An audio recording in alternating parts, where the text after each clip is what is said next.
దర్శకుడు శేఖర్ కమ్ముల దర్శకత్వంలో తెరకెక్కిన పాన్ ఇండియా చిత్రం కుబేరా. ధనుష్ కేవలం 20 నిమిషాల కథ విని సినిమాలో నటించడానికి అంగీకరించారు. నాగార్జున కూడా ఈ చిత్రంలో కీలక పాత్ర పోషించారు. దర్శకుడు శేఖర్ కుబేరా కథ చెప్పినప్పుడే ఇందులో హీరోగా ధనుష్ అయితే బాగుంటుందని చెప్పారు. ధనుష్ కూడా కథ విని 20 నిమిషాల్లోనే సైన్ చేశాడు. ఇక ఇందులో మరో కీలక పాత్రని నాగార్జున చేశాడు. శేఖర్ మొదటి నుంచి ఈ పాత్రకు నాగార్జున తప్పితే మరొకరు చేయలేరని చెప్పాడు. నాగ్కి కూడా ఈ కథ బాగా నచ్చింది. దీంతో వెంటనే ఓకే చేశాడు. ఆ పాత్రలో నాగార్జునని తప్ప మరొకరిని ఊహించేకోలేనంత గొప్పగా పెర్ఫార్మ్ చేశాడు. సినిమా ప్రతి ఒక్కరికి ఖచ్చితంగా నచ్చుతుంది అన్నారు నిర్మాతలు Sunil Narang, పుస్కూర్ Ram Mohan Rao.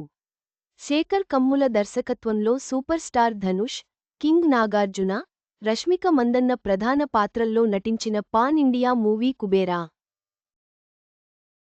Sekhar Kammula Amigos creations private లిమిటెడ్తో కలిసి పై సునీల్ నారంగ్, పుస్కూర్ రామ్ మోహన్ రావు ఈ చిత్రాన్ని నిర్మించారు. జూన్ 20న ఈ చిత్రం ప్రపంచ వ్యాప్తంగా రిలీజ్ కానుంది. ఈ నేపథ్యంలో తాజాగా నిర్మాతలు సునీల్ నారంగ్, పుస్కూర్ రామ్ మోహన్ రావు మీడియాతో ముచ్చటించారు. ఈ విశేషాలు. శేఖర్ కమ్ముల గారు లవ్ స్టోరీ తర్వాత కుబేరా కథ మాకు చెప్పడం జరిగింది. ఈ కథకు ధనుష్ గారు అయితే బాగుంటుందని ఆయన భావించారు. ఆయనకి ఈ కథని చెప్పారు. ధనుష్ గారు కథ 20 నిమిషాలు విని వెంటనే సైన్ చేశారు. తర్వాత ప్రాజెక్ట్ని స్టార్ట్ చేశాము. ధనుష్ గారు పాన్ ఇండియా స్టార్. ఆయన హిందీలో కూడా సినిమాలు తీశారు. నాగార్జున గారు కూడా ఎప్పటినుంచో హిందీ సినిమాల్లో ఉన్నారు. రష్మిక గారు గురించి అందరికీ తెలుసు. ఇండియాలో ఆమె పాపులర్ యాక్ట్రెస్. కథకి అనుగుణంగానే ఇంత బిగ్ స్టార్ కాస్ట్తో ఈ సినిమాని చేయడం జరిగింది. ధనుష్ గారు, నాగార్జున గారు, రష్మిక గారు అందరూ అద్భుతంగా సపోర్ట్ చేశారు. Kubera Telugu, Tamil straight movie. హిందీలో డబ్ చేసి రిలీజ్ చేస్తున్నామా. ఫస్ట్ కాపీ ఆల్రెడీ రెడీ అయింది. సినిమా అద్భుతంగా వచ్చింది. శేఖర్ కమ్ముల గారు మాకు చాలా ఇష్టమైన డైరెక్టర్. ఆయన లీడర్ సినిమా ఎప్పుడు చూసినా సరే చాలా ఫ్రెష్గా అనిపిస్తుంది. ఈసారి మరింత బిగ్గర్ స్టార్ కాస్ట్తో తీశారు. ఖచ్చితంగా ఆడియన్స్కి చాలా న్యూ ఎక్స్పీరియన్స్ ఇవ్వబోతుంది. చాలా డిఫరెంట్ మూవీ ఇది.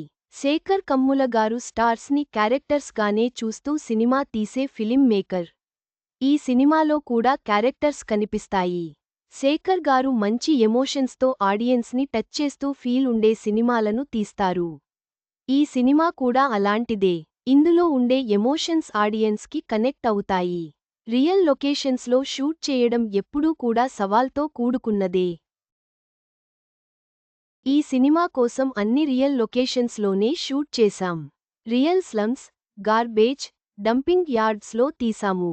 బొంబాయిలో సినిమాని షూట్ చేయడం మరో ఛాలెంజ్. రియల్ వీధుల్లో సినిమాని షూట్ చేయడం జరిగింది. అది రియల్ ఛాలెంజ్. మేము బడ్జెట్ గురించి ఎప్పుడూ ఆలోచించలేదు. కంటెంట్కు కావలసిన బడ్జెట్తో ఎక్కడ కాంప్రమైజ్ కాకుండా చేశాం. సినిమాని చాలా గ్రాండ్గా రిలీజ్ చేస్తున్నాము. దాదాపు 1600 స్క్రీన్స్లో సినిమా రిలీజ్ కాబోతోంది. చాలా అద్భుతమైన ఓపెనింగ్స్ వస్తాయనే నమ్మకం ఉంది. దేవిశ్రీ అద్భుతమైన మ్యూజిక్ డైరెక్టర్. ఈ సినిమా కోసం చాలా డిఫరెంట్ సాంగ్స్ ఇచ్చారు. బ్యాక్గ్రౌండ్ స్కోర్ కూడా చాలా అద్భుతంగా వచ్చింది. ధనుష్ గారు 2 పాటలు పాడారు. ఇది డైరెక్టర్ గారు, దేవిశ్రీ గారి కలెక్టివ్ డెసిషన్. శేఖర్ కమ్ముల గారితో మరో సినిమా చేయనున్నాం. అయితే ఇంకా హీరో ఎవరనేది ఫైనల్ కాలేదు. చివరగా, కుబేరా చిత్రం అద్భుతమైన విజయాన్ని సాధిస్తుందని నిర్మాతలు ఆశాభావం వ్యక్తం చేశారు. ధనుష్, నాగార్జునల కలయిక ప్రేక్షకులను ఆకట్టుకుంటుందని భావిస్తున్నారు.